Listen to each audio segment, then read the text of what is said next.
You are looking live. Live at lunch. Live at lunch with Ott and Hanny on 104.5 ESPN, Baton Rouge. What the hell's going on out here? Now, here's Jimmy Ott and Charles Hannegriff. Yeah, for some reason or another, you sound a little taller on radio. Is it live? Is it live? Is it live? From Dozy Place at Government Street in Mid-City. Welcome to the Tuesday edition of Live at Lunch, 104.5 ESPN Baton Rouge. Charles Hannegriff, Jimmy Ott, Max Gotro will be with us later in the show. Jordan Kitchen's back in the studio. Glad to have you with us here on a somewhat overcast day here in Mid-City, and we're expecting colder temperatures as the week goes along, but if you want to make it by here, we're in the Crown Town room, as we always are when we're here at Doe's. Come on by for lunch. You know, they're known for their steaks here at Doe's, but they do a fantastic lunch menu as well with some of the hidden gems like the meatball po' boy, which is one of my personal favorites. So if you're coming by here at Doe's, we invite you to stop on by and have lunch with us here today. Coming up, Andy Itzko with us from Las Vegas a little bit later in hour number one. We do first class, second class, no class on Tuesdays. We'll do that in hour number two. The Saints are making a little bit of progress as far as Kellen Moore putting his staff together. This morning, Ian Rappaport reporting that they are hiring Scott Tolzien, who is the going to be the quarterback's coach. Tolzien played at Wisconsin, has been an assistant coach at a couple of different stops. He started at Wisconsin, where he played his college ball as an analyst, and then he spent 3 years with the Cowboys, most of that with with Kellen Moore as the OC, and, of course, Doug Nussmeier was there as well. We expect still Nussmeier will be the offensive coordinator. They are taking a little bit of time with the interviews. I think if he were going to go and hire his brother Kirby from Missouri, they probably would have done that already. The early reports were that Kirby was going to stay in the college game, and so it looks like that's going to be the case, and Nussmeier eventually be the OC, but that hasn't happened yet. Tolzien coming on as a quarterback's coach probably means that Kirby is going to stay in the college game at Missouri. So the first I guess name hire that we know Tolzien from his time at Wisconsin. We'll see. He was with Moore at Dallas for 3 seasons, so we'll see if we'll see how that does. But all along we've expected that Nussmeier would be his offensive coordinator. Be honest with you, I'm a little bit surprised that hasn't happened already, and we think that Brandon Staley is concerned that it might not be. I'm trying not to be. I don't think that there's a problem there. I know he came in for an interview, which is really more of an interview with, I think, Mickey Loomis than it was for Kellen Moore. It's not. Nussmeier has been on the staff with Moore for 5 years at 3 stops. So it's not. It's like me interviewing you. I'm not going to learn a whole lot about you in a 2-hour interview that I don't already know. And so I think that was basically for Loomis's benefit. So I think that'll get done. And I think Nussmeier probably – it's his first offensive coordinator job in the NFL, so I'm sure he's excited about that. Doesn't hurt that it'll be a lot easier to see his son play his last year of college, if that's possible, to jump on the interstate and come down the road for an hour. I'm not saying he can make every game, but in an off week, it's a lot easier to drive from New Orleans to Baton Rouge. How many of those are you going to have? It's you might get a Monday night game for the Saints and a Saturday afternoon game. Closer, but he might get to see 3 games instead of 0. Something like that. Yeah. Okay. Well, the season will be over too, but once the season's over, you're right there already. So you got that, and his other son is playing as a junior in Dallas, a little suburb of Dallas called Flower Mound. So, he's a little bit closer to those guys. I think that's going to happen. Well, the connection. What's the connection with Tolzien? And he was on Dallas' staff. Yeah, he coached with him for 3 years at Dallas. They know each other. I certainly remember him. It's funny. I just got, is he a lefty? Tolzien? Oh, gosh. Because Kellen Moore, lefty. He was. Doug Nussmeier, lefty. Yeah. I was just He may have been, Charles. I don't It means nothing. It's just No, coincidental. he's not. I'm looking at a little video. He was right-handed. Okay. He was right-handed. He played a handful of plays. He's a journeyman kind of, backup. No, but guy. I remember him. I remember him playing for Barry Alvarez at he's Wisconsin, a nice player at Wisconsin. Yeah. He bounced around the league for 5 or 6 years as a backup, and so it's Peyton Manning backup.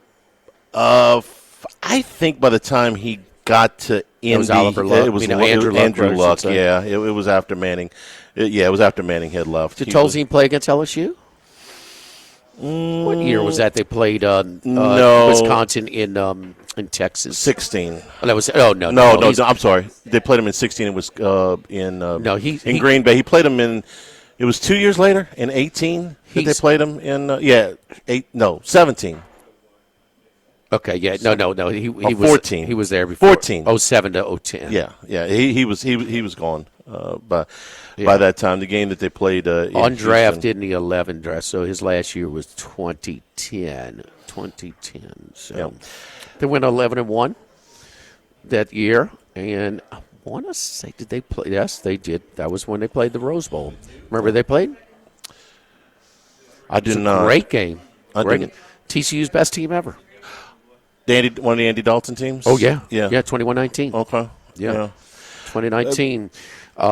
Wisconsin didn't win, but they covered. Oh, Charlie. well, those are the kind of things you remember. I think, as much as anything, what we wanted to see was Kellen Moore, the youngest coach in the league, does not have, the longest coaching history. So what kind of staff was he going to be able to put together? And also that they started late. Moore was employed by the Eagles all the way through the Super Bowl, so he was the last coach to get started with this. There were some coaches that got plucked that he might have liked to have interviewed before he ever got the head coaching job because of what he was doing. So that's kind of a double whammy as far as putting together a staff. How many guys does he know, and how many guys are available to him? I think Tolzien's a solid guy. If he knows him, it's not like he's doing this sight unseen. If he knew him from Dallas, then he feels comfortable with him. And I expect Nussmeier will be in the fold before too much longer.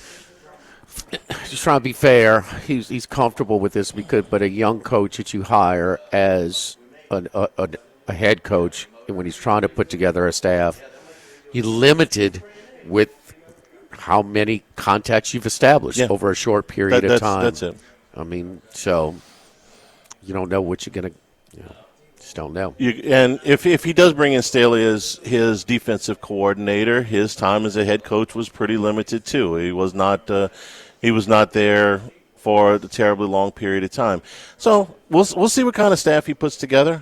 Like you said, I want to be fair. I want to be a little bit open-minded, because what we saw during the season didn't lead to a whole lot of optimism. So before we kill it, let's see what it looks like. I'm fine with Tolzien coming in. A lot of college basketball. Yeah, I mean, how many quarterbacks coaches can you evaluate and you analyze in the league? None. Yeah, not very many. A lot of college basketball tonight. Big night in the thing. Last night, you got your Arizona pick right. I went against you. I took Baylor. Arizona control that thing from pretty much start to finish. So Baylor only their second home loss of the season. Duke a winner last night. They did not cover. Obviously they covered. Virginia, the home team, didn't cover. Right. They were catching I think 14 and a half. Yeah. Cooper Flagg continue another monster game for him. 14 rebounds last night. I only watched I'll be honest with you, about 5 minutes of this because it was obvious that your Duke was just thumping them in the first half. So this was a Duke team, a roster that before the season started said, man, Jason Williams said, this might be the most talented Duke team ever. Okay, that's fine. We're still some young players. And young players in this era of the tournament don't win it. But he is so versatile. And, he's not just this high-flying act or this freak Wembanyama or Zion with the build and stuff. But when you watch him, he just does everything well. He can literally play the 1 to the 5. And I do like his IQ. He seems like he's reading the defenses. He's, okay, this particular matchup, I need to, take this guy down low. I need to create for him. I'm going to be able to create wide open because they're pinching on me. His basketball IQ is so advanced for this young, because remember, he's younger than most freshmen in college. And that's the thing when people say, man, he's really, really, it's kind of what we haven't seen a ton out of the American players. The super advanced players, IQ-wise, have been the ones who are playing pros so early. Yeah. And forced to be advanced. They're just more individuals and high flying. He can get nasty if he wants and throw it down. He'll finish, but then, like, that's why I bring up this part of him. He doesn't look like he's a super physical guy, but he does not hesitate to mix it up down in the paint.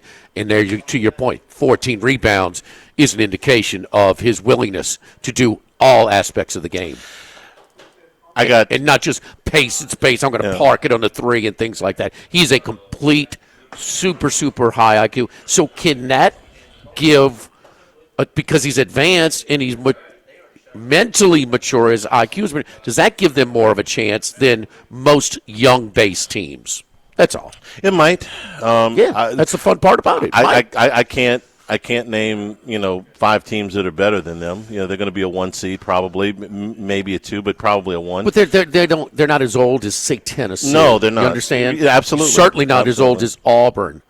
Some other. So that's why. But it's just the fun part about it, But he's a coach's dream, man, because he's so versatile and so smart. Can I tell you that I've had Tankathon, which monitors the lottery, bookmarked for a long time, and what is supposed to be a very good draft. Okay, like some people are kind of saying they're backing off a little bit. Okay, you've heard the same thing because of the Rutgers kids mostly. They haven't had a great year. Rutgers hasn't had a great year. They're not good, right? They think that this draft could produce more than 3 or 4 all-stars. Okay, that would be a hell of a haul. We don't know, but my point is, he is absolutely the number 1 guy. There is not any. It is as much of a slam dunk as when Benyama going number 1, or Zion going number 1, or Anthony Davis going number 1, or whoever was the big. There's no debate in this. What is a very good draft? And it's nothing he's the number 1 guy. He's just not doing anything to affect it. But he could have had a very mediocre season at Duke and would have been number 1. Yes, and we all know why. Absolutely. Because when they put him on the same court with the world's best, he gave him headaches. But he's doing it. I mean, and just like this, it's a game, where they're favored by 14, 15, 18 points every night because the ACC's weak and they take care of business. Well, that shows a sign of maturity by a team to do that. So, man, when you're shy, you just got to say, man, I got to scout the other team. And I can say, okay, this guy's weak. Okay, Cooper, we won't take advantage of this guy. Mm-hmm. You know what I mean? He's fun to watch. And just turned 18. He's just not super. Yes, he's not super highlight material. But for anybody who has any type of knowledge of basketball, so damn smart. First one, yes. Multiple teams. Matchups with ranked teams tonight, and LSU's back in action tonight. There was LSU basketball news yesterday. Shea Dixon with a terrific story with On 3 that we're going to get to later on in today's show. We are at Dozy. You got news? Real. I'm not going to poo-poo it. It's real news. It's real news. Okay. Yeah. Okay. It's real news. Okay. I don't know if it's good news, but it is good news. There's been some things you've brought up as news, and I'm a poor teammate here, and I just poo-poo it, and I start slamming my fist down. This is absolute news. All right. Whether it is, like I said, whether it's good news or bad news, I'll let you. You heard that, Fadinky? No poo-poo news. Yeah. Real news. We're here at Dozy Place on Government Street in Mid-City. Well, the newsy thing about Dozy Place and the lunch menu, which is served Monday through Friday, 11 a.m. to 2 p.m., you get a great lunch. I mean, a hot cooked meal, or you do the sandwiches, the club, the hamburger, the chicken sandwich, all kinds of chickens, whether it's grilled, fried, blackened, the hot chicken sandwich, Nashville style, that Max likes to get so much. And you can dress it up with different cheeses, aiolis, onions, breads, bacon, just a little bit of everything, even our chili that we put over our tamales, different po' boys, like the Debris po' boy, the Italian meatball po' boy. It's kind of a hidden little gem over here. Salad, chef salad, chicken salad, shrimp salad, grilled steak, egg salad. Charlie, I know both you and I have had those salads, which we like a lot. And then the plate lunch is enough to feed two. Spaghetti and meatballs, the hamburger steak you do with the garlic mashed potatoes or the hand-cut French fries, fried catfish platter, or the country fried steak that is bigger than Fadinki's head. Yes. Yes. Yes. It's large. Live at Doe's on Government Street, Mid-City, live at lunch, 104.5 ESPN Baton Rouge.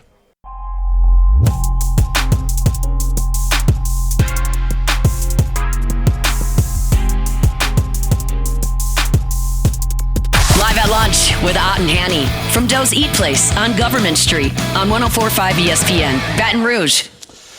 Remember, you can always get the show on demand, 104.5 ESPN.com and LouisianaSports.net. New Hannycast is coming here. It's already dropped yesterday afternoon, and that is recapping LSU's baseball series with Purdue Fort Wayne, me and Dan Canterbury. Get that on YouTube right now. Tigers back in action this afternoon at 2 o'clock against Southern. That was one of the changes Jay Johnson made. It's more afternoon baseball in February. That's a good idea. It's it's a little bit chilly at night. I would say. Yeah. So we get a starting pitcher. We'll let you know a little bit. What time? 2 o'clock. 2 o'clock today. And they're supposed to play Nichols tomorrow night in Thibodaux. Although I understand the temperature is quite frigid there tomorrow night, so we'll see if they. We're supposed to get to 20s tomorrow night. Yeah, we'll see if that ends up moving around. College basketball slate tonight is pretty doggone good. One of the great. One of the interesting matchups to me is what's one of the teams that we've had a hard time getting a handle on. Both of them in the same state, Ole Miss and Mississippi State. But Mississippi State hosting A&M tonight. One of the more interesting games. We had our me and Paul Stone broke it down. You tell me your take, and then I'll compare notes. My take on it is that A&M with Wade Taylor is one of the best, 8 or so teams in the country. And with Mississippi State, I don't exactly know what I'm going to get. At home, they haven't been very good. It's surprising. I mean, they got one win at home in the Southeastern Conference, and they've been able to go on the road and get some wins, including that one at Ole Miss on Saturday. We're on the same page. Yeah. Okay, because this is a tournament team for Mississippi State. Okay. Yeah, yes, absolutely. Okay, I mean top 30 net. Yeah, they're comfortably in with that road win on Saturday against Ole Miss, which they were behind by 8, and they steamrolled them. Mm-hmm. A little bit of a jaw dropper for me. I had Ole Miss. I liked Ole Miss. Good thing for in-game, middling / hedging. Okay, but Mississippi State, when they go to the tournament, doesn't lose this many games at the hump. They don't. No. And I understand the league is tougher this year, but 4 already? Yeah. Okay, so what is it? This team doesn't defend like some normal state teams. Like Jan's first 2 teams were Yes. really tenacious. They're just not. They don't get after it on that end of the floor. Okay. The other thing is A&M was kind of that poor man's Houston. Houston light, so to speak. Mm-hmm. They will attack the offensive glass. Not quite as good on the offense. Well, guess what? They better now. Number 1 offensive rebounding team in the country. Yeah. And then you got your guy when you need a bucket. And, he loves it. Everybody knows he can just get his shot off, and he's going to be able to do it. But Buzz it's really fun to see what he's built. This is the 3rd different team that he has brought to the NCAA basketball tournament, Marquette and Virginia Tech. Marquette's got more history than the other 2 places combined. All right, but still, it's not a given that Marquette goes to. He's kind of got his guys, but, man, they're just a bully team. They're every bit as physical as Houston. And they have been, let's face it, Kelvin Sampson and that culture he's built at Houston is the poster child for bullying basketball. San Diego State had that style. But the other thing is, Charlie, they can go through offensive droughts like a Houston, like a St. John's, like a Tennessee. All teams that will defend and are committed on the defensive end, that sometimes can have those scoring droughts that that's your biggest concern with them. But I think it's going to be a heck of a game. I think that I like A&M here because catching points, a little bit of an emotional letdown. They get after it in Ole Miss, Mississippi State, and man, they are feeling good after that one. So maybe a little bit of celebratory tone maybe in the Bulldogs locker room. Are we being fair with Mississippi State with the home record, given who they have lost to? One of the losses was to Kentucky. They scored 90 points in a game and lost. That was when Kentucky was shooting the ball. Play some defense. 95. Okay. Then they lost to Alabama. That was a 4-point game. We know how good Had a they breakaway with under 20 seconds to go. And the guy doesn't dunk it. He tries to lay it up, and it gets blocked. Dunk the damn ball, boy. Yeah. I mean, come on. So they end up losing that game by 4. They got blown out by Missouri. That was one of the more surprising games of the year. I had Smoked. State in that game. They lost that game by 4 touchdowns. I got Missouri is very good, much improved, Charlie, obviously. You're supposed to win at least one of the games between Alabama and Kentucky, and then they lost to Florida, who's also very good. So they're not losing to the bottom of the league at least. But no, you should pick up a couple of those. We're not done. No. We're not done. You're going to lose 5 or 6 at home this year? Here's your chance for a signature win at home. This is a top 10 A&M team. The top 6 as far as the committee. Mm-hmm. This is a legitimate chance for them to really kind of stamp it. So that's my favorite. Purdue's on a 2-game losing streak. They go to East Lansing. Michigan State down 16. Outscores Illinois in the last 29 minutes by 30 to win going away and give Izzo the record. Izzo's hinting to us, is he the next guy, like Naranaga, the next veteran coach to step down and had enough with the new landscape in college basketball? I don't know. He's giving us some hints. He's one of the last of the old guard. The guys that started their coaching careers in the 80s that, him, Pitino, there ain't a hell of a lot of them left. Pitino hasn't given us those quotes. No. That he's thinking about or getting tired of.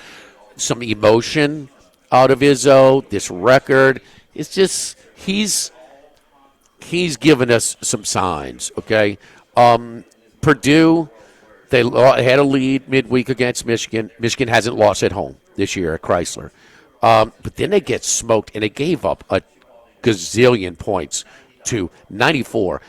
Wisconsin shot 63% from the floor. 50% is really good. Yeah. It's rare in college basketball. They had 63%. That's not, that. So I think Purdue in a little bit of a desperate spot. I like catching points. I think they can win it. Certainly, Braden Smith, the point guard, is probably going to be first team All-American. Settles them down on the road. They played really good against Michigan. Just got away from them late. I think they got a shot to pop Michigan State here. Michigan State started 9-0 in Big Ten play. They're 2-3 since. So check. It was weighted. It was soft early.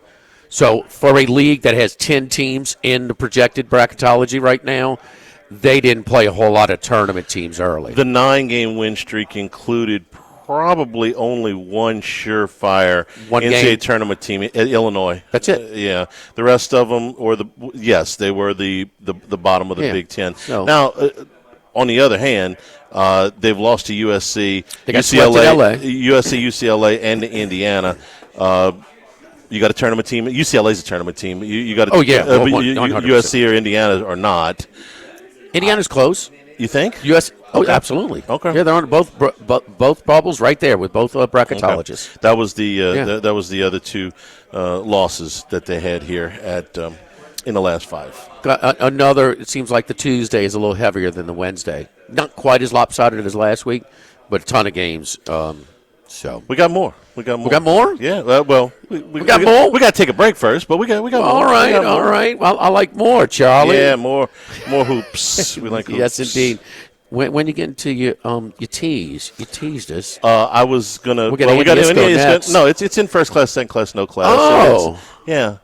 Oh, it's going to be all over first class, second class, no class. For Dinky, get an appetizer. You're going to be here for a little bit, so you're not eating and running on us today. K&M Automotive at 8445 Segan Lane, Segan and Perkins, right across the street from Ambrosia Bakery, and our friends at Patient Plus General Services, belts and hoses. Hey, that engine light comes on. Check engine light. Well, we're not trained mechanics. We don't know. We bring it on in. We'll look at it, tell you what you're looking at. We're also going to do our best to find a less expensive repair as opposed to a replace. But we'll also not put you on the road without, and waste a cheaper repair when it really needs a replacement. Honest deal. That's all we're asking when you bring your car in to get maintenance, and that's what Jason Payne does. It's the only place I take my vehicle. They're open 7:30 a.m. to 4 p.m. Monday through Friday. K&M Automotive on Segan and Perkins, right across from Ambrosia Bakery. Live at Doe's, live at lunch, 104.5 ESPN Baton Rouge.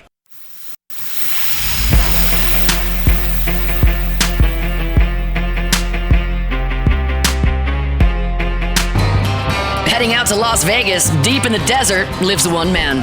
One man of many sports bets. The one and only Andy Isco. The one and only Andy Isco. Andy, how you doing, buddy? I'm doing pretty well this morning, guys. How about yourselves? Not bad at all. Lot of. Tell us, what is the focus of your handicapping right now as we transition from football to basketball and to summer sports a little bit? I think the Genesis had to get some good ratings this past weekend. Huh? I mean, it got a little bit better than the NBA All-Star festivities. I think. How about hockey? I think the hockey. You got appointment TV Thursday night. Yeah, a little nasty going from Montreal to Boston did not Thursday. Watch any part of the NBA All-Star stuff? Now that makes all of us so. Just the way it is. But look. I would love to see a U.S. versus the World All-Star game. I would love to see it. I think that would draw a great audience because you'd also get the international audience. You get the international audience. You're going to get a little bit more of pride involved. They'll care. Yeah, they'll care. Yeah, no, you don't. We don't expect 3 fights. The first 7 seconds like the hockey, but you don't have to play as many games as hockey, right? Yeah. Right. I mean, right. We know one thing. Look, they're on SportsCenter Rod. They're showing the hockey presser right now as we speak. Yeah. Are they gonna run that back? Yeah. Yes. Yeah. Yes. My favorite All-Star game of all time was the one that Magic played Baseball. in. I'm talking about NBA. No, the baseball All-Star game's still good. The basketball All-Star game jumped the shark for me a long time ago. But my favorite one was when Magic came back and played because they all cared that day. And the little one-on-one stuff at the end was cool, but they cared that day. Staged. It was, but you know what? They cared. They knew everybody was watching. It was Magic show that day. Everybody gave a damn that day, at least as far as I was concerned, because he had left the game because of the HIV. He came back. He played in the All-Star game. He played in the Olympics, and they gave a damn that day. That's the All-Star game that I'll remember. I got to go back beyond that when they were playing harder. They were playing defense. Okay, you got to go still back. Weren't playing. You're into the '80s now, yeah. No, I'm old. Yeah, Charlie, you said it. I said it. I mean, Andy. I mean, but when you get some money, you can't expect these guys. I mean, but Silver's got to show some life in his position. He is so weak, man. I mean, so weak. They push him around, and it's hurting. It's hurting the popularity of the sport, man. In all honesty, I think All-Star games, basically in all sports, have outlived their usefulness. You go back to when the concept started back, 60 years ago or whatever it was. You never saw these players on TV. You maybe heard of them, maybe Game of the Week in baseball. Now every game for every team, even the smaller schools, is on TV. The All-Star game has really outlived its usefulness. I think. And baseball is the closest simulation to an actual game, so therefore it lends itself. The Pro Bowl, it's done. You can't do it. It's just the physical, violent nature. You can't do it. Where these guys are playing more games than ever. I mean, that's just basketball. They can still go out and play basketball. They can still go play one game, even if you want to cut it to 4 10-minute quarters, whatever it is. I mean, these hockey guys have proved they are showing everybody else up. I mean, you don't think some guy get hurt? He lose a couple of teeth tonight, huh? By the way, if you think they'd stage in those fights? No, he dropped the gloves as soon as they dropped the puck. if you're waiting for Silver to do something, you're going to be waiting, because that state of the game press conference he gave, the 78, the new television contract, the ratings are up. They say the ticket sales All-Star are game up. not. They say no, not for that game. I'm talking about in general. The revenue's up everywhere. So as long as that's happening, don't expect a whole lot of change. There you go. Okay. Yeah. Well, at some point, well, the revenue's up in the NFL. Do they evolve? Do they adjust? Yeah, they do a better job at it. Okay. Yeah. I'm saying there's no you know, external pressure on him, as long as the money's going up from the owners to change significantly. Yes, if their investment is up, it's hard for them to say, hey, man, this guy's not doing a good job. But can they do better? I mean, you have to read the room at some point. The players are getting so further and further removed from the general public.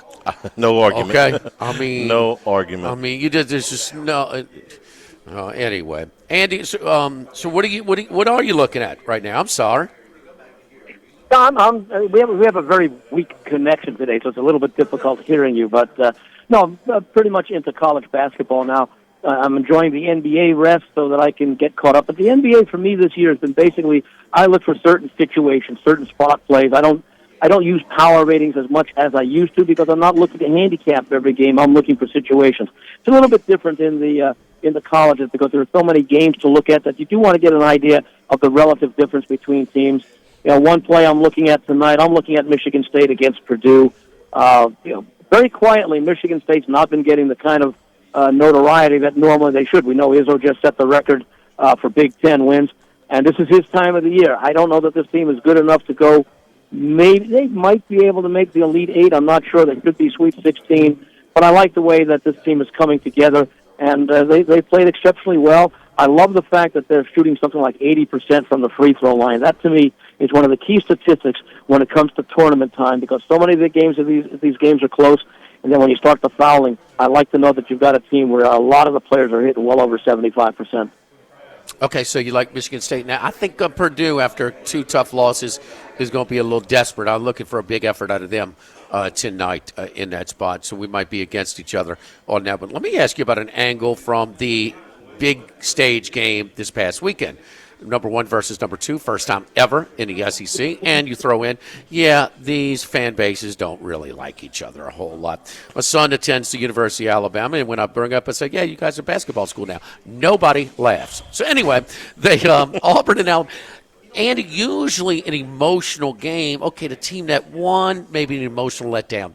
I think both teams are going to have a little bumpy spot after they did this game. So much invested in that game. The big lead, the big comeback, and I think Missouri is on pace to have a 12-game conference win improvement.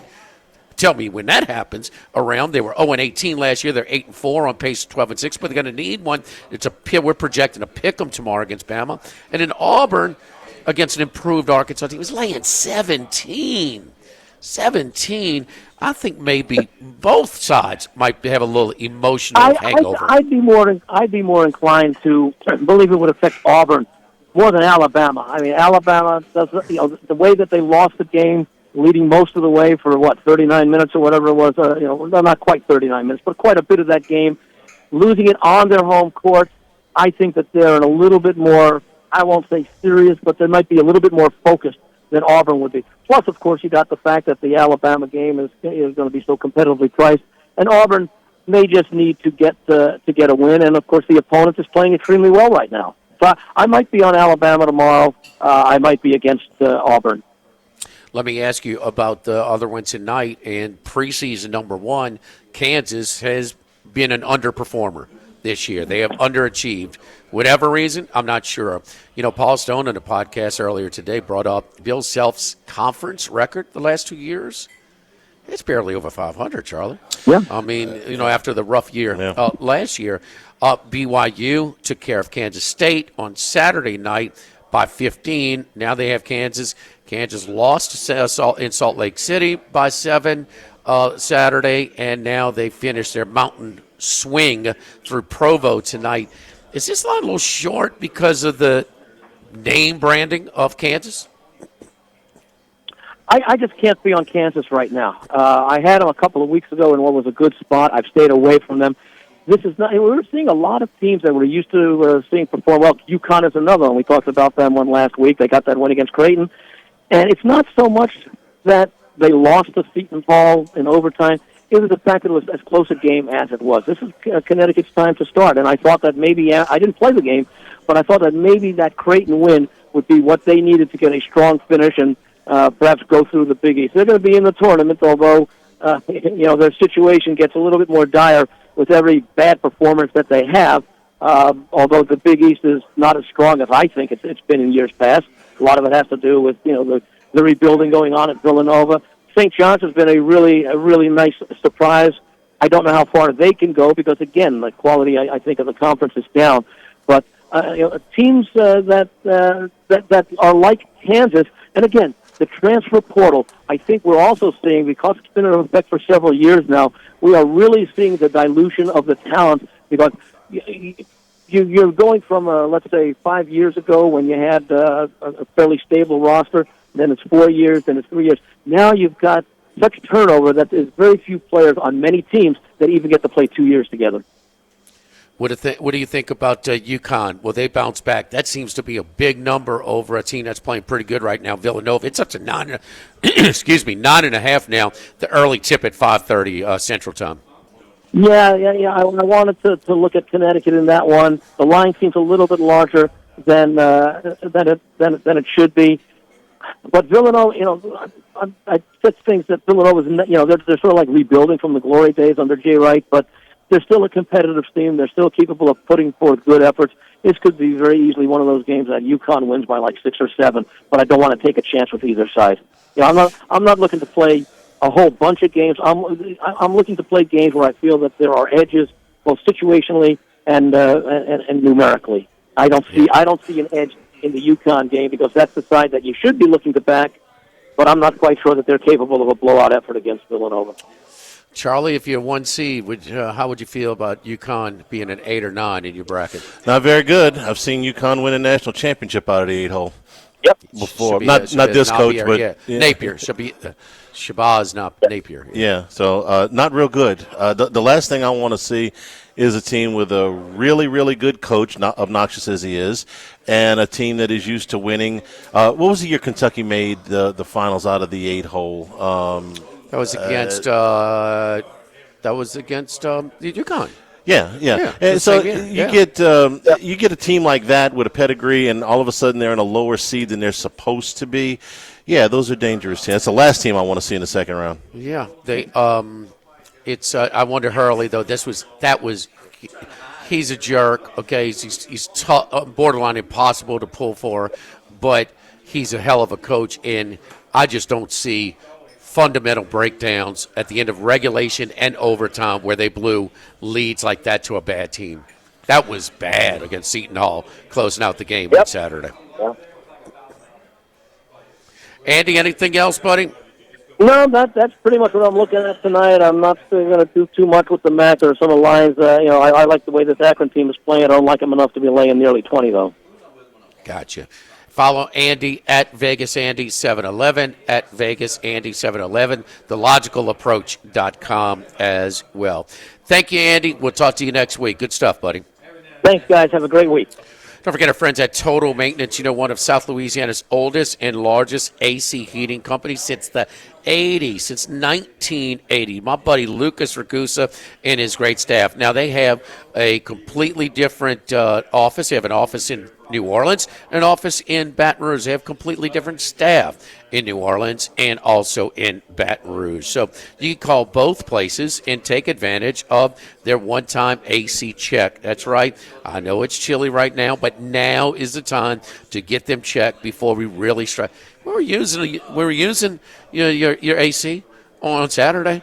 I mean, you're going to use it in a few days again. So, but before we really start stressing them, lower monthly bills, extend the lifetime of your unit, just make sure that you don't have a part that's about to go bad that's going to cost you more in a repair when it gets stressed. Normally $179, it's just $79. Total Maintenance, 480-1000, 480-1000. Tell them, Jimmy Charlie Hannegriff, live at lunch. And again, $79 when normally it's $179. Get those ACs ready for when we really need them. More so in the warmer months, 480-1000. We are Total Maintenance. Live at Doe's, live at lunch, 104.5 ESPN Baton Rouge.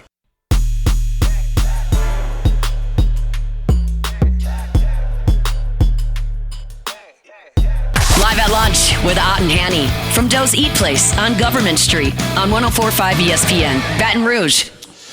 And we welcome you back here at Doe's Eat Place. We're back on YouTube. We had a little bit of a camera malfunction. Got a little bit of a life of its own there for a bit. So I think we got that. Repaired. We put Max on the job, so I think we're okay on YouTube. If you lost us there for a minute. General Manager Joe Burrow making moves up here. Sports Illustrated said yesterday that the Bengals are going to put the franchise tag back on T. Higgins, which is just going to piss him off. But they have the ability 2 years in a row.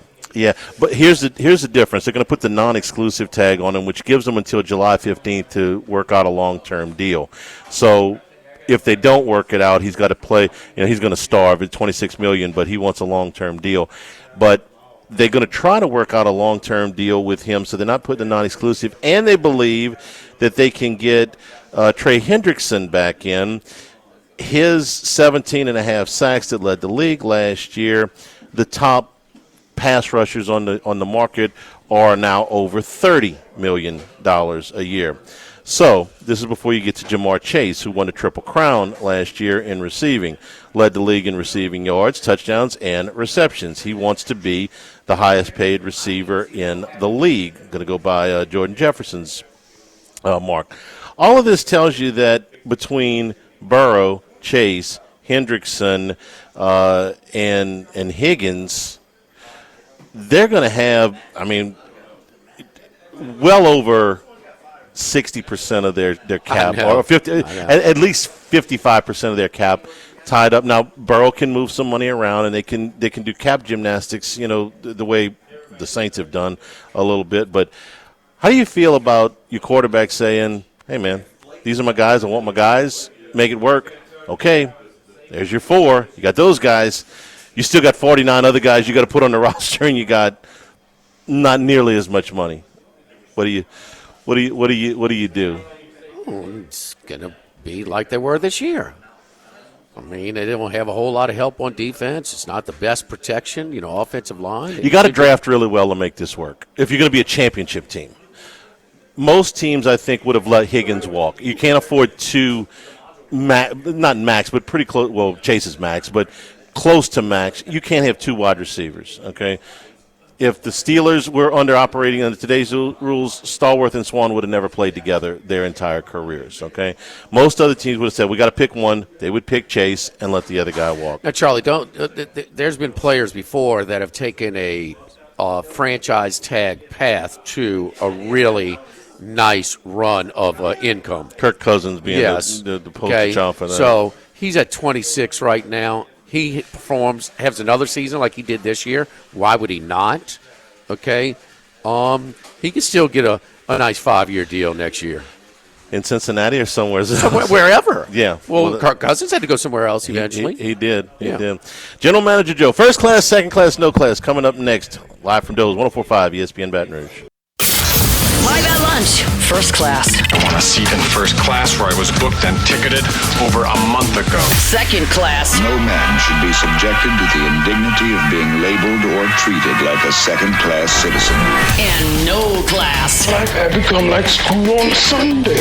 No class. I'll tell you what then. Why don't you call me sometime when you have no class? First class, second class, and no class. Brought to you by Supreme Rice. Buy local with Louisiana-based Supreme Rice since 1936. And we welcome you back here at Doe's Eat Place on Government Street in Mid-City. Thank you for being a part of the show today. All right, first class, second class, no class. It's going to have an LSU basketball flavor to it. I'm going to start with the easy first. Yeah, just you right. just Okay. listen for a minute, and All I'll right. see what I All right, want. big I will boy. allow you to retort. Believe me, at some point. The first class is Cam Carter. Under pretty trying circumstances, and what I mean by that is LSU doesn't have another consistent scorer on their team. That's a lot of pressure to put on the guy every night, because if he doesn't bring it in the mid to high 20s, they have very little chance to win. The two conference games that they've won, he had 27 against Arkansas and 29 against Oklahoma. If he has an off game, LSU's cooked. And with 24 seconds to go the other night, they're down 5. And he's got the ball in his hands, and he hits a 3, and he gets fouled, and he gets to the line, and they get a steal, and he gets a bucket, and he gets fouled, and it's basically the Cam Carter show for the last 20 seconds, and that's why they won that game. I give the kid all the credit because that's a hell of a sequence, first thing, and on the road. But just the way he has carried himself, he plays hard. He's very easy to like, too, if you listen to him in the post-game interview. He's a very good player, and there's a lot of pressure on him.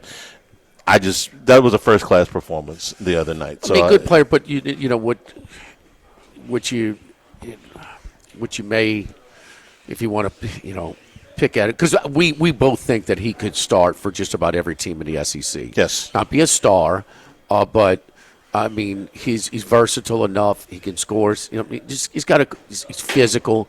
But okay, that's nice in like some hollow spot. Are these stats or these numbers, and are they helping you win any games? Well, damn it, he did it by himself the other night. Yeah. So, and listen, this is a team that's a big game. If Porter Moser, this might cost him his job.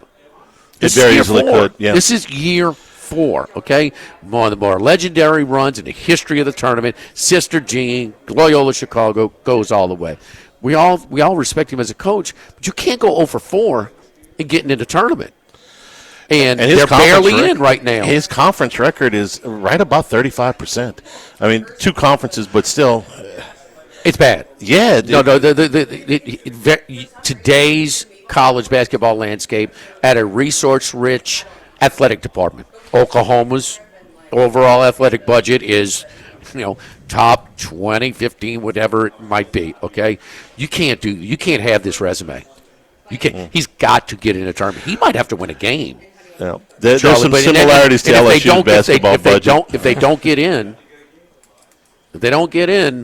that loss is probably the one that's going to hurt, because that's clearly the most damaging loss in their resume. By a lot. Charlie, the one thing on Carter, LSU's worst stretch of the season when they got blown out at home against Texas and then didn't really show a whole lot of effort on the road at Georgia. He only had 7 shots in those 2 games. He needs to shoot more, and that's what he's been doing lately. He's your guy. He's your offensive scorer, so let him shoot. run a damn offense through him. Yeah, I mean, that just in. Yeah, and here's one of the coaching flaws is that, they first little glimmer of a look, they just fired up. And, when you don't have the horses to play that type of style, it really doesn't match. And that's one of my biggest criticisms for X's and O's of McMahon is that style does not match your roster. That's all. Second class is not good with a chance to be great as much as is. I just need to put this somewhere. It's got some good to it. It's got some bad to it, depending on your view of it. First of all, I want to give a tremendous amount of credit to our friend Shea Dixon at On3. He did a fantastic piece of reporting in this article yesterday that basically, I'm calling it breaking news. Matt McMahon will be back for his 4th season next year. I didn't think that was in any way a given. I talked to Shea this morning. He says, I didn't think I was breaking any news with that. I said, well, a lot of people thought, including myself, thought that you did. I didn't think it was guaranteed he was going to get fired, but I didn't think it was a guarantee he was coming back either. The guts of the story, though, is about LSU's basketball budget, which we have spent a huge amount of time talking about. And what Shea was able to pinpoint is, as we expected, the number of NIL dollars that are going towards the basketball program is at the bottom of the league at approximately $1.8 million. And that was along with South Carolina. Where's it ranked at 16? 16. Oh, 15 or 16. Okay. Then South Carolina about the same. Okay, 15, 16. Okay. Yeah. And Oklahoma slightly above that, okay, who is 14 in the conference, all right? No shock that those are the teams that are at the bottom. Vanderbilt and Missouri in between $3 and $4 million in NIL money. Both of them with massive turnarounds this year in what they spent. Ole Miss and Mississippi State. Oh, Vandy and Missouri did not have that last year? They increased it up between 3 and 4 to about where LSU was last year, about $2 million.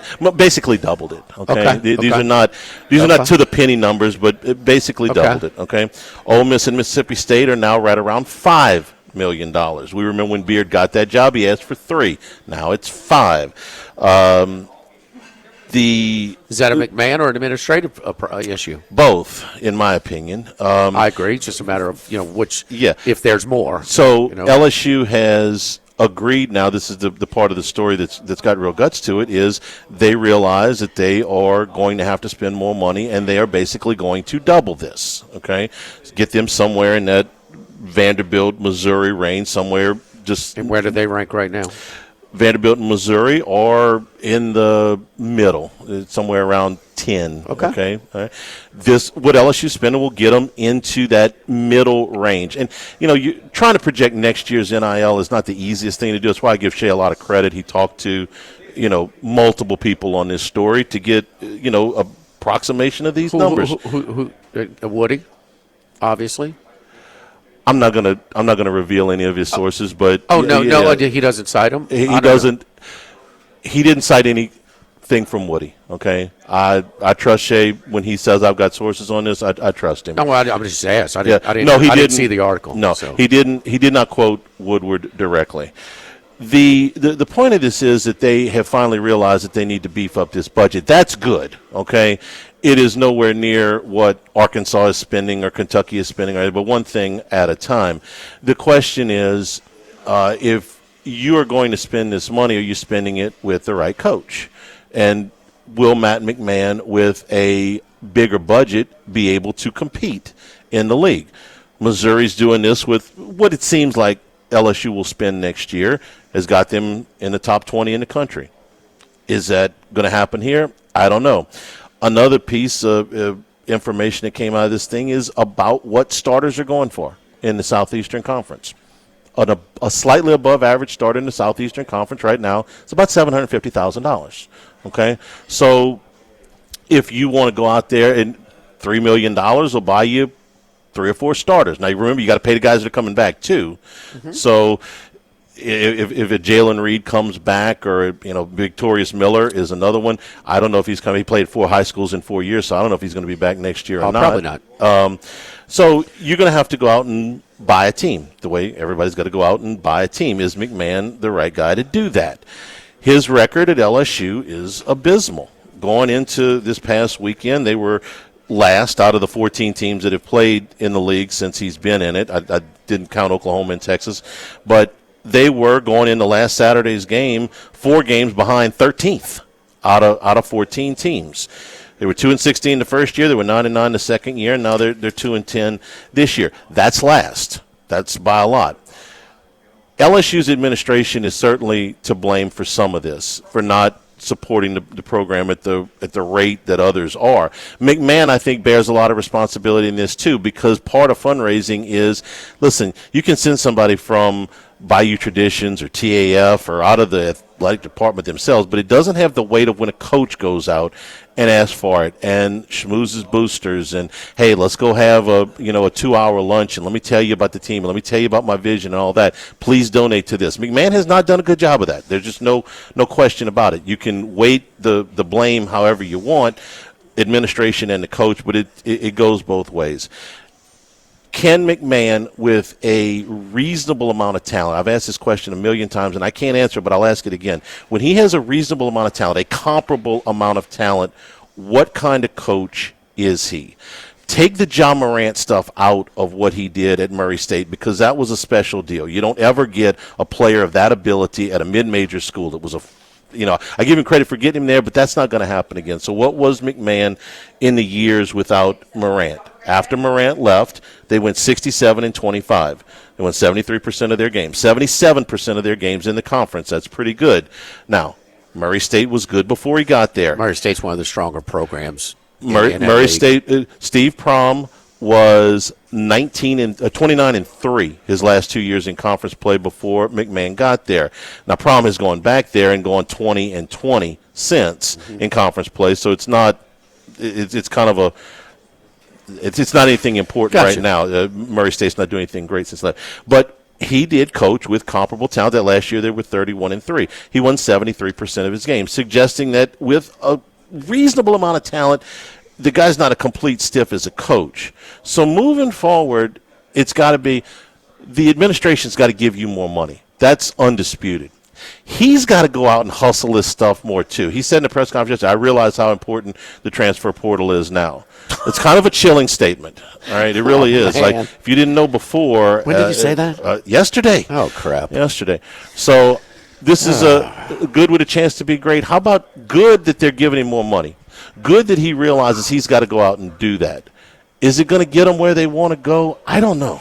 Charlie, if he makes that comment yesterday, I'd say my confidence level is not great on getting it done, in the new landscape of roster building. The administration is at fault for not providing more. I cannot argue with anything that you said as far as the blame. It's a dual responsibility. There's no doubt, because like when I asked Rabelais, I think he might have been gone, but I asked Rabelais, I said, where is the LSU basketball budget rank? Well, this report tells us at the bottom. Yes. Okay. Is it where does LSU's baseball rank in the SEC? Their budget. Close to the top, okay. if not at the Where top. does LSU women's basketball rank? They, I think, are number 2 behind South Carolina. Where's LSU gymnastics rank in the league? I have no idea, but it's got to be close to the top. The facility is the nicest one in the league. Yeah. It might be nicest in the country. I know Oklahoma spending come money on, too. Man. Yeah, Come on, administration. But also, you can't. Are we going to allow this guy to have 4 years of doing nothing? We're just going to take 4 years off? That's an administrative problem too. We got to apply a little bit more pressure. They give him a 7-year deal because you have roster restrictions. Recruiting restrictions. Kiss it, okay? No, you don't need 7 years for anybody in college basketball. Anybody, okay? So the other thing is, McMahon, dude, you got to get when people fair or unfair say, well, how many people on your staff have ever recruited or built a roster on a high major program? It's very light in that area, okay? So to say that is, I think the transfer problem. You and I sat at Rufino's the first night Will Wade was in town. And what's he talking about? His transfer specialist. And this was before the transfer. How long ago was this? That was 7 years ago. It was way before NIL and the transfer portal came out. I don't want to go to Will Wade, but because the reason we talk about Will Wade and reference Will Wade, because he was at this program with limited support. I did a lot of talking about sources as well. Some guys that boosted, some guys that, because how long they been talking about the leaks in the PMAC? He said, I don't care. God, let it drip. I'll put a bucket here. Just give me more NIL, right? Bartman took over as the athletic director. They no, but I mean, Will was talking about this a while ago. I know. Okay, I know. But Charlie was told in pretty good authority, if he came, he's not coming. I'm just have to bring it. He would generate $5 million. Yeah. Based off the 1.8. So, I mean, part of, and we know that Will's going to go out and hustle. But, dude, you got to do that. That's part of the job. It's the big. I would argue that's the biggest part of the job. It is. What does every LSU coach? I mean, not LSU coach. Every college football coach talk about? What do they complain about? I'm a fundraiser. Well, yes, at places that have way more support, that it's not as necessary as it is for LSU basketball. That's why a lot of the coaches are getting out there. Like I signed on to coach. I didn't sign on to be a fundraiser. But I didn't sign on to be I'm with you. An agent. Let's bump it up. Yes, okay, I'm with you. All right, and it can only help if you move up the ladder. As far as your budget, of course, it can only help. But Charlie, if a guy tells me that yesterday, I'm glad. Dude, come on, I'm glad that the administration because if he got out and hustled, he would have an idea how much more important it is. If you look at other rosters and see how they're built, he would have a clue. The roster building and the fundraising is more important than ever. And I figured it out. I'm impressed. No, I'm happy that the administration finally finally noticed. Okay, I know when LSU wants to do something, and I know when LSU's forced to do something. Okay, and they're embarrassed to the point. They are. Yes. Okay. Yes. The same thing happened with the football team. Okay, they didn't get into the transfer portal. We heard Kelly. We want to develop and we want to recruit these guys, and we do all this. And guess what? You didn't make the playoffs. So this past year, they got an ego over there on some of this stuff. We can develop and we can recruit, and we don't have to do all of this. Yeah, you do. Yeah. Okay? Yeah. And they realized that in basketball. They realized it in baseball and women's basketball 3 years ago. They realized it in football last year. Same thing with the damn week 0 thing. We don't have to do that. We're LSU. Okay, how many of you got to lose in a row before you realize that your ego is getting in the way? Now, I want to ask you a question, and this may surprise you. It certainly did me. Of the 4 recruiting classes that McMahon has had, counting the upcoming one, how many of them do you think have been in the top 20 in the country? I'm asking for a reason. I know, but how many do you think? Probably none. 3. Now, okay, all right, okay. Let me make my point. With 3 top 20 recruiting classes, you're still in last place in the league. Charles, they're not the 3. They're not 3 of the 4 top talented recruiting class. Those rankings are off. Well, sorry. You see the guys. Did the coach not develop them? I mean, somebody thought these guys were pretty good, and they didn't develop them. So, my point is, you've recruited reasonably well and have nothing to show for it. I have to be no. I disagree. He is not recruited reasonably well. I've seen the rosters. Okay, this is not. He is just not poorly coaching or poorly developing these guys. These guys are very limited. These rosters are limiting. They certainly look limited. I'm with you there. Come on, man. I mean, you could tell me you watching these teams, and I'm not taking. You're thinking I'm taking up for him. I'm not taking up for him. I'm saying with 3 top 20 classes, you still stink. Misdirected. I'm sorry, because those have not been rosters with back-to-back 3 out of 4 top 20 recruiting classes. If they don't look like it, they don't look like. So did you misevaluate them, or did you But you're acting like that. That's Bible. That's gospel right there. That he's got 3. He had the 3 top 20 class. Charlie got 3. They got hundreds of more talented teams in LSU. That's my point, over Jimmy. the years. That's my point. They're saying, well, he's recruiting well. No, he's not. No, he's not. No, he's not. Okay. That's why. I thought you telling me he's not developing. Well, he's not coaching them. Well, he's putting not. them in the right. But these guys are overrated to begin with. If you look at it and you say, okay, if I had to guess, just based on what's been on the floor, where is he recruited? I would have said somewhere in the 40s or 50s. Well, somebody thought these guys were good, so you're missing the whole you're missing the whole thing here. So maybe he's a misevaluator of talent, and maybe he's a star chaser where he's got rankings, but the talent level does not match those rankings. And maybe he'll tell you these are the guys I could get with what I had to work with. So he's going to get a chance. Okay, he's going to get a chance more than anybody. I know I'm over for time. He's going to get a chance more than any other coach would get. Okay, this 4-year record, this 3-year record, going into year 4, most guys don't get a year 4. So you got an extra year here. The administration is going to give you some more money, but you got to go out and hustle some of it yourself. And you're going to have to build this roster from almost ground zero again, because that's what everybody's got to do every year now. But he's needed to hustle more than ever before he's got an added budget. And has he? No. I mean, Nikki Caldwell did when she was there. The LSU women's basketball budget wasn't near the top because she doesn't hustle. She didn't do anything. I mean, she showed up in October to coach the team. What the hell's McMahon doing? Well, not a lot more. Why are you at that number? Why are they in so far deep in last place? So you get a reprieve. If you're McMahon, because he's lazy. You should feel very fortunate to get another year, and to be able to get more money to go out and do it. Here's your opportunity. You got to start from ground zero every year. Max, even if it's 5 or 6 guys that you're re-recruiting off of your current roster, you are guaranteed to have nobody back next year on every team. You've had a lot of time, sir. Okay, and you cutting Max off? No, you've had a lot of time, little guy. It is sad in the PMAC right now, no doubt. But I will say a specific example to something you said earlier about Shea's report. He said the average starter goes for about $750,000. It surprised people in East Lansing when A.J. Hogard went to Vanderbilt for a reported $800,000. They said, this guy's not that good. He's their third leading scorer. He's 10.5 points, 4 assists. That's just what guys go for. If you're gonna get starters, and look, Vanderbilt's made a turnaround. They went from 9-23 to 17-8 in Mark Bynum's first year. You have to spend to get even the average starters in the league. That's what Hogard is at this point. Yeah, $800,000 is not going to. Don't act like that's going to get you Cooper Flag. No. So. For LSU to reveal that they're going to try and improve upon 15th or 16th in NIL budget, but one of your main pieces, or probably your main part of your men's basketball budget is you've been taking a nap for years, for your head coach to say, now I realize the importance of the transfer portal.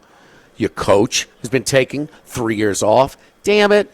Your second revenue producer and your 18 or 22 or how many sports they have, that is inexcusable. That's embarrassing. That quote is what the hell with this on-the-job training BS, man? Same thing with Brian Kelly. He's figured things out, recruiting right now. I mean, come on, man. You ain't going to have 4 or 5 stars on the Irish golf course. Get your ass out and recruit, dude, with this on-the-job training. Oh, I'm hiring guys I passed up early. Oh, because the school doesn't recruit itself. Come on, man. No classes, Illinois, for retiring Terrence Shannon's jersey and hanging it upside down from the rafters. Promotions. You had one job to do.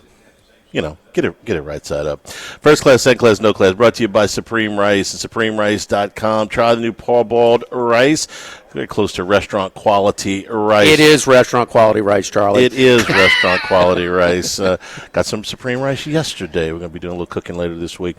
Whether you get the long grain, the medium grain, the brown, the parboiled, or the jasmine, Supreme Rice going to support our Louisiana farmers, and you're going to be saving some money. So whether you pick it up at Rouse's, Walmart, all your AG food stores, make it with Supreme Rice. You're going out tailgating for LSU baseball. Get it with Supreme Rice, your jambalayas, your stews, your A2 phase. For more information and great recipes, go to SupremeRice.com. Live at Doe's, live at lunch, 104.5 ESPN Baton Rouge.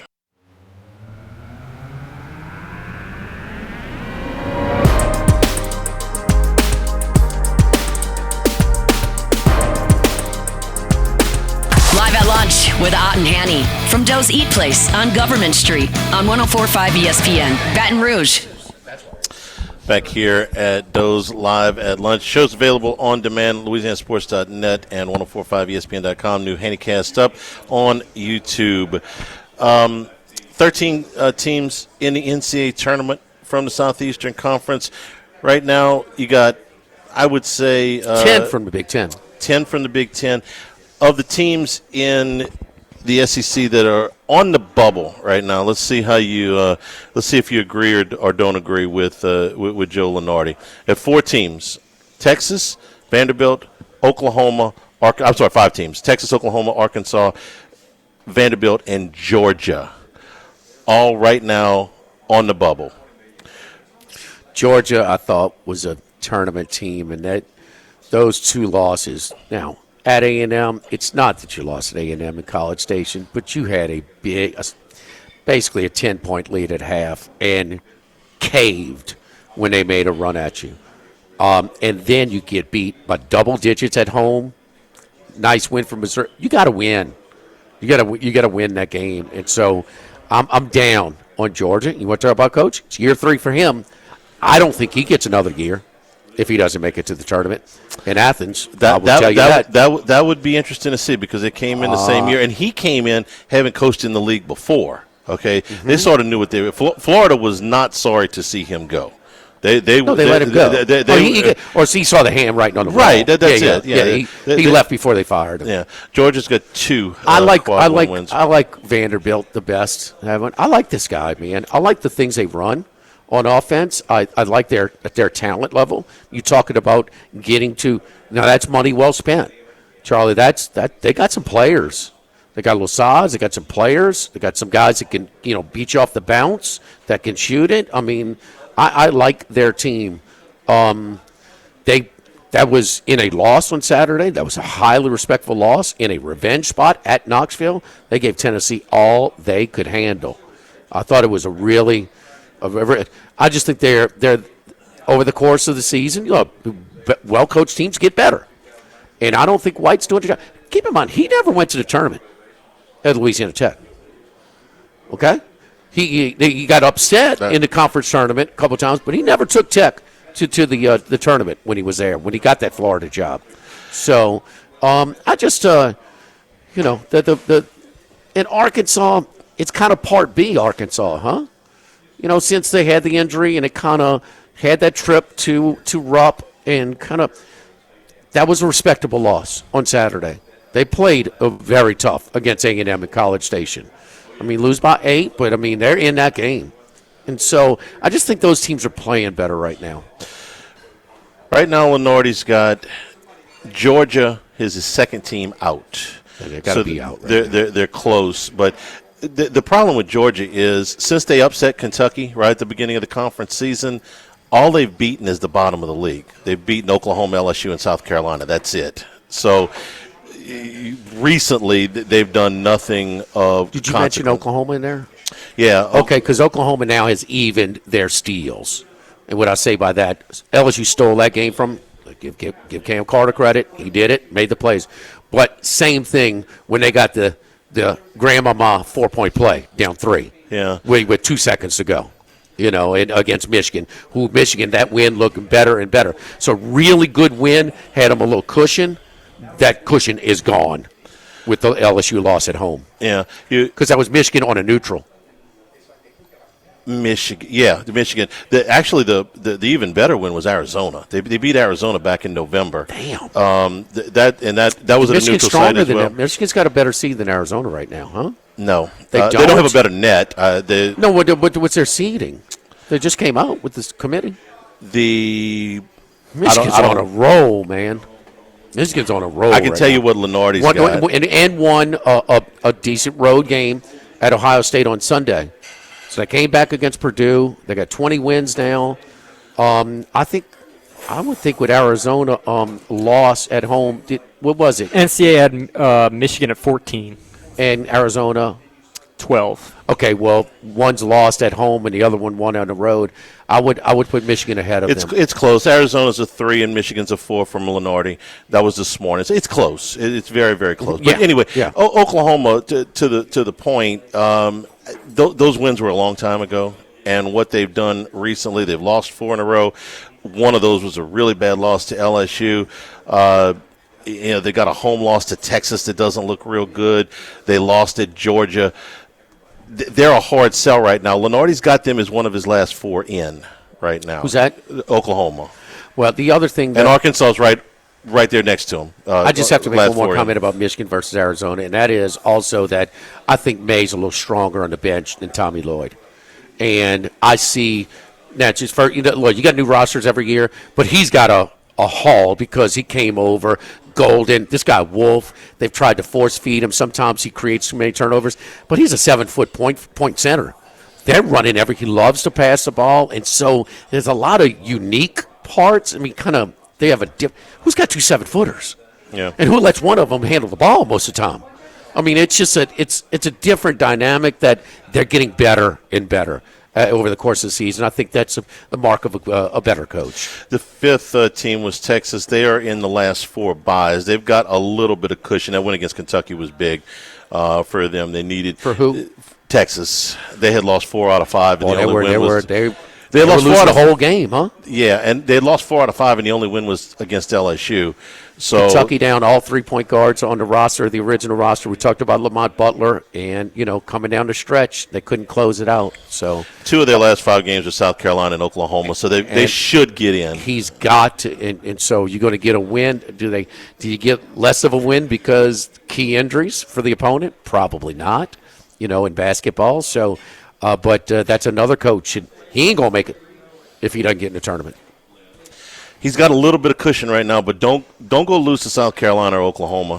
Where they play South Carolina? At South Carolina, and they're tough at home. They play everybody tough. They play everybody tough at home. They can't play anybody on the road, but they play tough at home. Oklahoma's 4 straight losses right now, coming at a bad time. They've got 5 straight ranked opponents, and then they close the season at Texas. They've got one of the hardest remaining schedules. You mentioned Texas and Arkansas among the easier strength of schedules remaining. Don't forget our friends at Workbox Services. That's right, my buddy Martin Padial and his great staff over at Workbox. They can handle all of your movable storage needs, commercial or residential. Our shipping containers come in various sizes. These units can be customized for any use. Lunchrooms, offices, work sites for different craftsmen, like welders, plumbers, dual-purpose part office, part storage, climate control, shelving, lighting, using different materials, whatever you need, whatever you desire. Again, my buddy Martin Padial and Workbox have been doing it for quite some time. 343-4886, 343-4886, or check us out online, workboxllc.com. Live at Doe's, live at lunch, 104.5 ESPN Baton Rouge.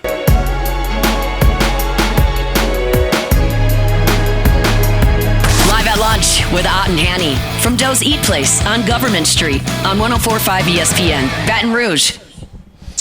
And we're back here at Doe's Eat Place, Mid-City here. I got some good stuff going on here.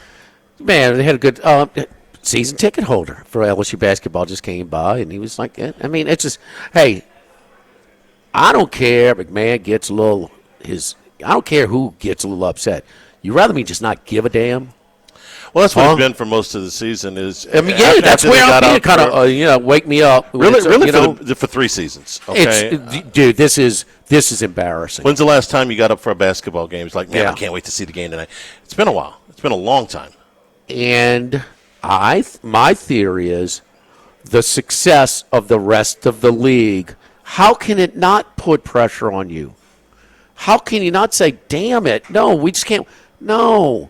Everybody, they got programs that have never done crap. Man, the places are jumping. I mean, Ole Miss basketball? Come on, man. Now I got to know they got a special deal. They got a guy, really good coach, got a little dirty, okay, and so they, they got him at I don't think he's going to be there. I'd bet on him going next year.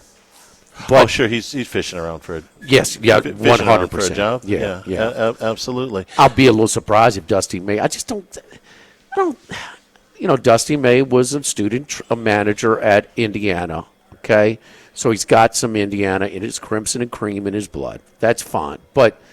And Michigan's giving him a nice gig and budget, and man, you think he's got that team with no NIL budget? And the timing is, if he had been there 3 or 4 years, but 1 year to bounce. Make the move last year on Woodson if you want him. And this is where you can get hurt. So there is a chance there's an attainable guy this year that won't be attainable next year. And that's my only concern, big time. Because this 1 year with $4 million budget, well, LSU be improved, but is McMahon going to get us where we want to be? That's the big question. And because he's not going to go. The evidence suggests that it's less likely than more likely. He's not going to go hustle any more than what he gets as far as budget. Yeah. We've seen that. I'm sorry. It's done. Enough. We've seen it. And it's not like you win in games where people are going to, oh, well, man, Ned. You're not getting anybody's attention by what you're doing on the floor this year.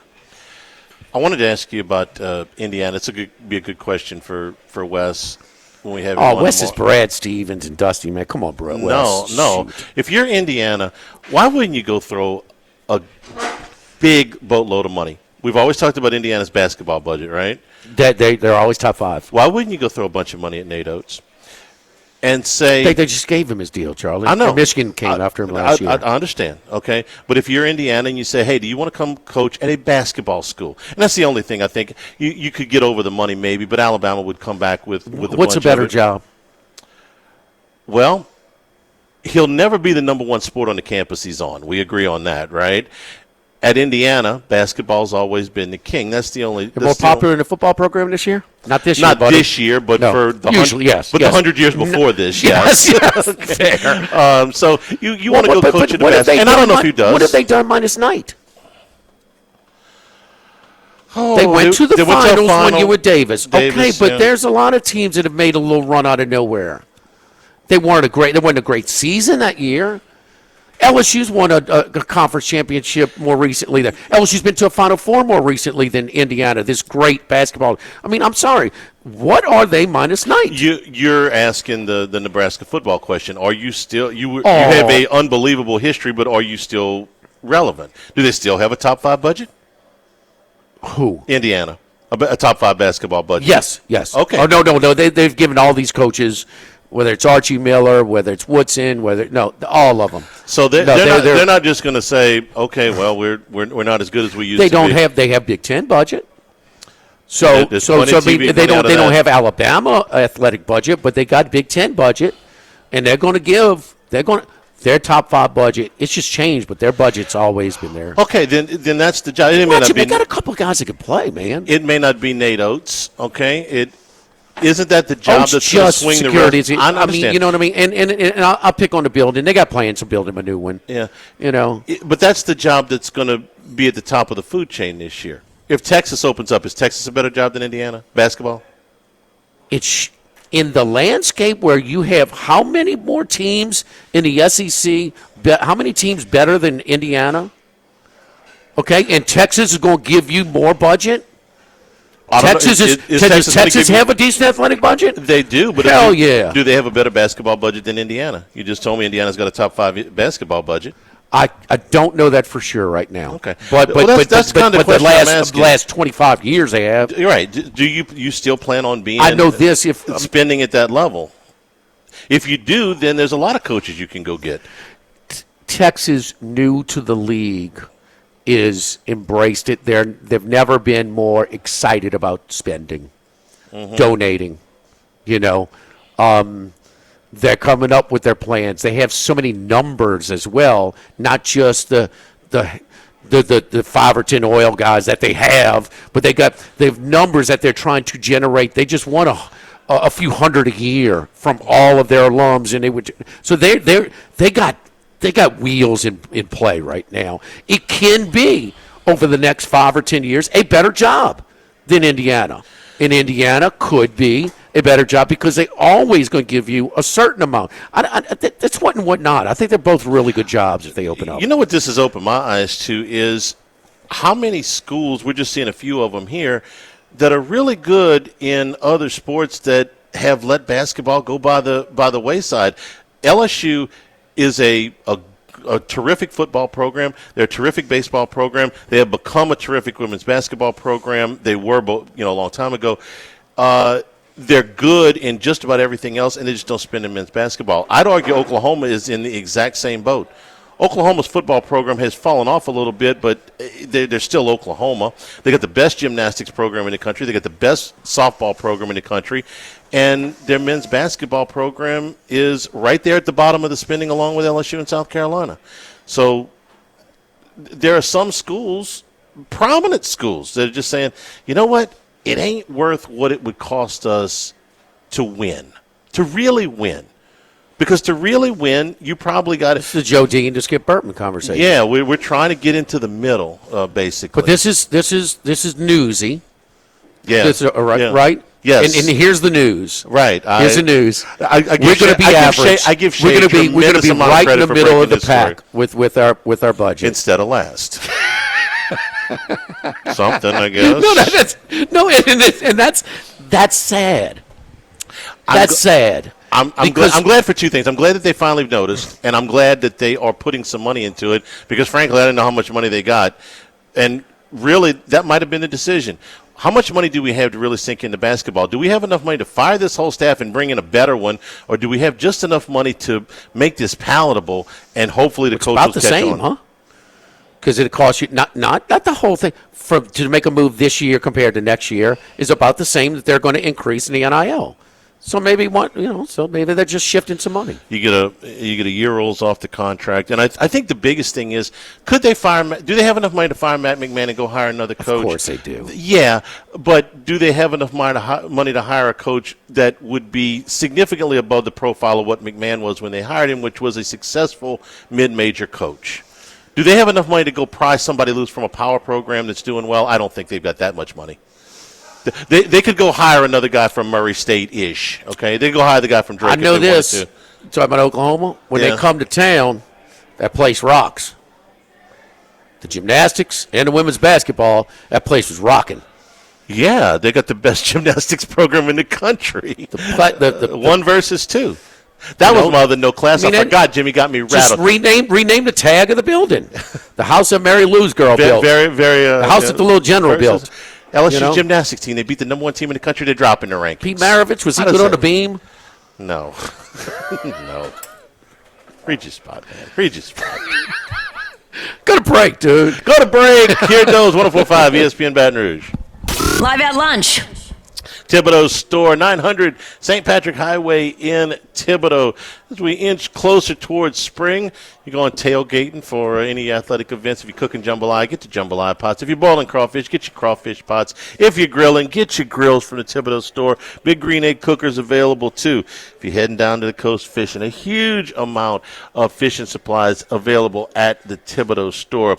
And custom-made cypress furniture that you can't find anywhere else available at the Thibodaux store. Lots of deals online with free delivery available on many items at ThibodauxStore.com. So you can shop there for your Cajun cookware and some of your tools also. Power tools, hand tools, electrical, plumbing, and carpentry supplies all available at the Thibodaux store. 900 St. Patrick Highway in Thibodaux, and online at ThibodauxStore.com.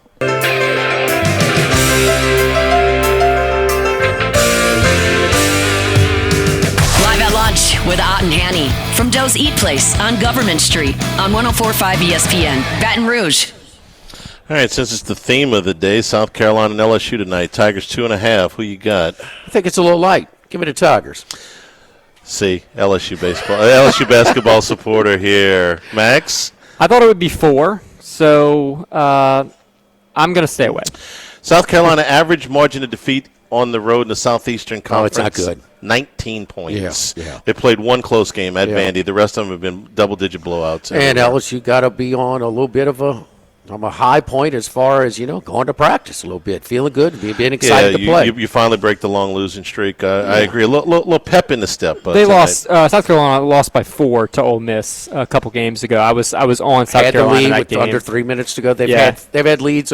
Leads are tied in 5 games, including the one in Nashville against Vandy with less than 3 minutes. That was at home, though. That was at home. The one they played on the road was at Vandy. That's the only game. It was tied until Vandy hit him with a buzzer beater. Remind me a little bit of Missouri last year. They're not getting blown out, but there's a good chance they go 0-18. No, at home they're a pain in the butt. They played a lot of teams close, including Auburn. Fell behind at Ole Miss game. The more recent one was down double digits at half. They took the lead with less than 3 minutes to go.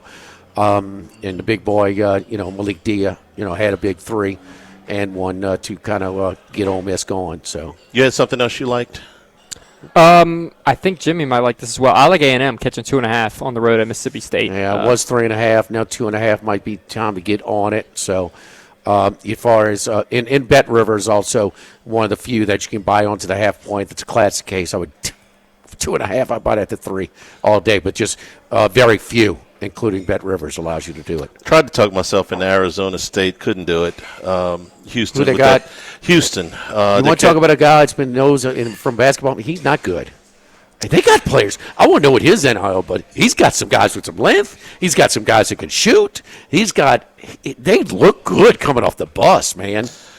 And that's where it stops because they've been roadkill. In the last month and a half, I think they've beaten Colorado, and that's about it. Bobby got all the playing gene. The brother got all the coaching gene. Yeah, Bobby Hurley's not a good coach. It hasn't been every bit the whiner. LSU baseball at 2 against Southern basketball tonight at the PMAC against South Carolina at 8 o'clock. Tomorrow we're at Roca Pizzeria. Just a short little Buzzy Hydell long toss from where we are right now here at Doe's. Thanks to Doe's for being our host today. For Max, for Jimmy, Jordan back in the studio. I'm Charles Hanniger saying thank you and good afternoon. This has been Live at Lunch, 104.5 ESPN Baton Rouge.